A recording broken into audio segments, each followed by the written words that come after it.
दोस्तों नमस्कार। मैं हूं पंडित अवनीश दुबे और आप सभी देख रहे हैं आपका अपना YouTube चैनल हिंदू हृदय को। दोस्तों, क्या आप सभी जानते हैं इंसान की आयु किस युग में कितनी कितनी होती है या कितनी होती थी? जानते हैं? नहीं ना? तो इस वीडियो में मैं आप सभी को चारों युगों में इंसान की औसत आयु कितनी थी और क्या क्या उन युगों में घटा, इस वीडियो में मैं आप सभी को विस्तार से बताऊंगा। तो वीडियो शुरू करने से पहले अगर आप सभी मेरे इस चैनल पर नए हैं तो कृपया इस चैनल को सब्सक्राइब करें और बेल आइकन की घंटी को जरूर दबाएं। दोस्तों, महर्षि व्यास जी के अनुसार सतयुग, त्रेता युग, द्वापर युग, कलयुग, ये 4 युग हैं जो देवताओं के 12,000 दिव्य वर्षों के बराबर होते हैं। समस्त चतुर्युग में से एक ही होते हैं। आरंभ सतयुग से होता है, अंत कलयुग का होता है।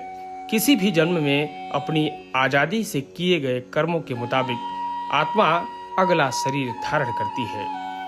हिंदू धर्म के सर्वोच्च ग्रंथ हैं जो पूर्णतः अपरिवर्तनीय है, अर्थात किसी भी युग में इसमें कोई बदलाव नहीं किया जा सकता।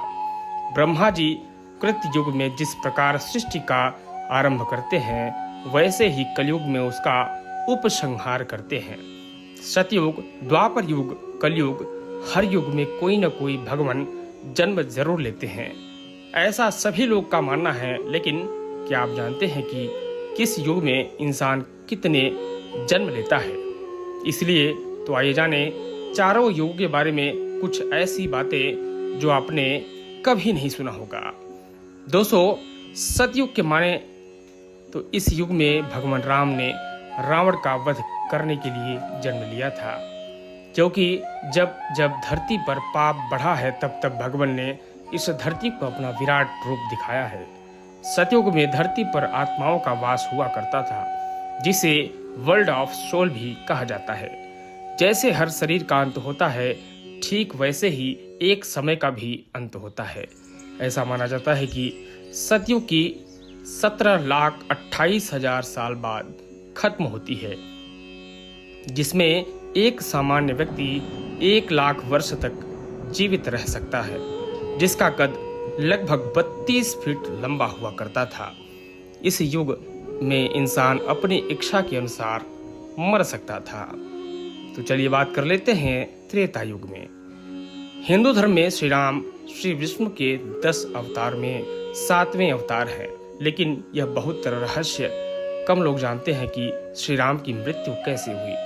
दरअसल भगवान श्री राम की मृत्यु एक रहस्य है जिसका उल्लेख सिर्फ पौराणिक ग्रंथों में ही मिलता है। पद्म पुराण के अनुसार भगवान श्री राम ने सरयू नदी में स्वयं की इच्छा से समाधि ली थी। इस बारे में विभिन्न धर्म ग्रंथों में विस्तार से वर्णन मिलता है। श्री राम द्वारा सरयू में समाधि लेने से पहले माता सीता धरती में समा गई थी और इसके बाद ही उन्होंने पवित्र नदी सरयू में समाधि ली। चारों युग हनुमान जी एकमात्र ऐसे भगवान हैं जो अजर अमर हैं। त्रेता युग में भी हनुमान जी ने भीम को चारों युगों के बारे में बताया था। किस युग में क्या होता है, इसकी बात की जानकारी हनुमान जी ने ही बताया था। जानकारी के लिए बता दें कि त्रेता युग 4,32,000 वर्षों का होता था, जिसमें एक सामान्य इंसान की 10,000 साल तक जी सकता था। इस युग में भीम ने हनुमान जी को चारों युगों के ज्ञानी के नाम से संबोधित किया था। जब द्वापर युग में गंधमादन पर्वत पर महाबली हनुमान भीमसेन हनुमान जी से मिलते हैं तो हनुमान जी ने कहा कि हे पवन कुमार, आप तो युगों युगों से पृथ्वी पर निवास कर रहे हैं। आप महाज्ञान के भंडार हो, बल बुद्धि में प्रवीण हो। कृपया आप मेरे गुरु बनकर मुझे शिष्य के रूप में मुझे ज्ञान देने की भिक्षा दीजिए। हनुमान जी ने कहा, हे भीमसेन, सबसे पहले सतयुग आया, जिसमें जो कामना मन से आती थी वो कृत यानी पूरी हो जाती थी, इसलिए इसे त्रेता युग यानी सतयुग कहते थे। इसमें धर्म को कभी हानि नहीं होती थी। इसके बाद त्रेता युग आया। इस युग में करने की प्रवृत्ति बन गई थी। इसलिए इसे त्रेता युग कहते थे। त्रेता युग में लोग कर्म करने से फल प्राप्त करते थे। हे भीमसेन, फिर द्वापर युग आया। इस युग में 4 भाग हो गए और सब लोग सतभ्रष्ट हो गए, मार्ग से भटकने लगे, अधर्म बढ़ने लगा। परंतु हे भीमसेन, जो युग आएगा वो है कलयुग। इस युग में धर्म खत्म हो जाएगा, मनुष्य को उसकी इच्छा के अनुसार फल नहीं मिलेगा, चारों ओर अधर्म ही अधर्म का साम्राज्य दिखाई देगा। द्वापर युग।